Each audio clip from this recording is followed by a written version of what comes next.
I met a gypsy. 50,000 people were at this show, and I just never seen anything like it, and it made me really think like, wow, Japan's crazy. Like really, they get have like a crazy fan kind of how would you say it, like a, I don't know, it's like they really love their big stars and like big celebrities and stuff, and I look at you and it's like cool look, you know, you got like tattoos, really cool style. You look like one of those rock star kids that we were with, and I was like, Joe Shimoda could be a rock star like this in Japan. Yeah, I just, I just gotta, I guess I gotta try to catch more attention for this sport. No, I think. But yeah, honestly, fans there like really cool. Like, how do you say it? Like not just a fan, like a fan. Once you're like the sport and stuff. Like I went back there. Maybe I got like lots of like hand gifts that they get for me like they gave for me to take. Yeah, I left the track with so many stuff. It was pretty crazy. Yeah, and yeah, that's kind of exactly what I'm talking about. Like Japanese culture has like a real appreciation. Like if you're a fan of somebody in Japan, then you're like a fan. You'll really love that person, and I think that it's quite a cool part of the culture in Japan, I think. Yeah, and also one thing I thought about when I went back. So like how in here, once you're at the race and people want to take pictures and stuff, like free to ask, right? Like just asking athletes, can I take a picture with you? And I think which is cool. Japan, like the people are so not shy but respectful. They don't like ask for the photos. They were surprising. Like they're like, I come back from like track, walk around in the pits, just standing there, not asking anything, and I walk up, take a picture with one like a little kid, and then he's like, "Oh, you take pictures?" And they're like, "Can I take one? Can I take one?" So like I was surprised. Like just like I just told him like, just ask me anytime, or any rider, they'll love to do that. So it was so much different. That's cool. So was it your first time back since you've been maybe like this popular or this successful? And was there a big difference from like the last time you were there to this time? Yeah, so what was different was like the last time I raced there was 7 years ago. Wow. On 85. So it was like I was still raced the amateur class, So it was the first time that I went back as a pro. So I think that was one of the reasons that was like pretty good impact on them. Were you surprised at the response that you got? Or because it'd be very hard to know what to expect. Oh my God, yeah. Like honestly, like the track, the place that we did the race was not big enough for all like the people to come. Yes, like literally so you get off this like freeway thing to the track. Probably takes about 15 minutes. Took about like 2 hours from like exit of the freeway to just to get in the track. Like some people didn't even get to see like the like actual race, I think. That's amazing.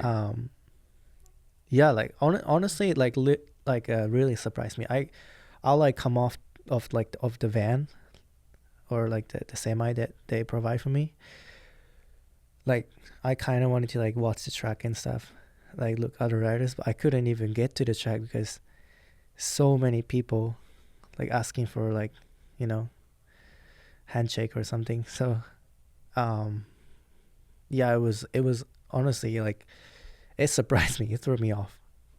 Dude, I think that's very special, and that's really cool to hear, because that's kind of how I imagine that it should be for you. Like, I really think that, you know, you've really done something quite special for, you know, Japanese fans and the sport. And like I said, man, like most of the bikes that are on the start line, you know, like, or most of our manufacturers, where it's Japanese, like the Japanese engineers built our sport, and, you know, like they haven't got to have a person to really cheer for. Like, it's such an important thing that I think that you've done.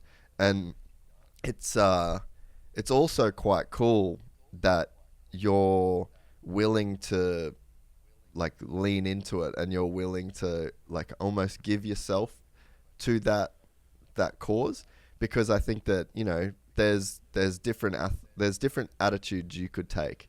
So you could be the guy that goes, I just want to focus on my racing. I don't really care about that. I don't want to. And, you know, Chad Reed sort of did that a little bit as an Australian. Like, he was in the 450 class or the 250 class in Supercross then, and he was so focused on racing, and he wasn't going back to Australia to race all the time. Like, maybe, I think, you know, once or twice he sort of did it. And you can't blame a rider for that. You know, it's very hard to do the job that you do.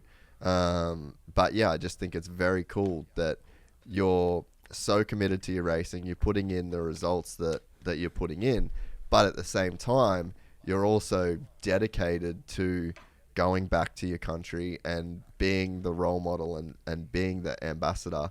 And yeah, I think that it's like a special thing, and I'm really glad to hear that it was like that for you. Like, I would be very bummed if you could walk around the track and nobody talked to you. Yeah, well, like, because so many people told me Japan's motocross thing is not gonna go for long, they said. But I'm like, so like I expected maybe, let's say, maybe max 1,000 people at the event when I went back. But yeah, it just threw me off. Like, I think at least there was like 7,000 or more, which is pretty rare, because the place we did the race was in like middle of nowhere. Yeah. So like people will have to pay, you know, kind of a lot to get in, like just to get there. Yeah, so really, like, I'm pretty like just thankful for them, like just showing up to the actual event and get to watch and, you know, like feel this, like, because when you watch in person it's different, like, yeah, that you can feel this energy, you know. And I feel like with having that many people, I think they felt, I hope they felt the energy. Yeah. Hopefully they'll be back for next year or something.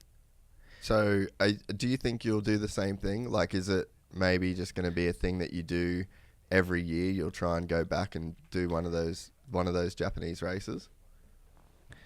Yeah, so if I have a good time off and have opportunity to race there, yeah, I would go once every year. Yeah. It's probably getting a little bit harder with the schedule though. A little bit, but I mean, just one race, you know, so yeah. And then you're coming out from outdoor, you know, so I think it shouldn't be that hard, but yeah, yeah, I just hope that we can do it again. We're excited to announce the launch of our new membership site, GYPSYTails.com, packed with exclusive content and perks that you won't find anywhere else. This is your chance to become a part of the Gypsy Gang. And as a special bonus, if you sign up to an annual membership, you'll be entered into the draw to win our custom-built TC125. Gypsy Gang.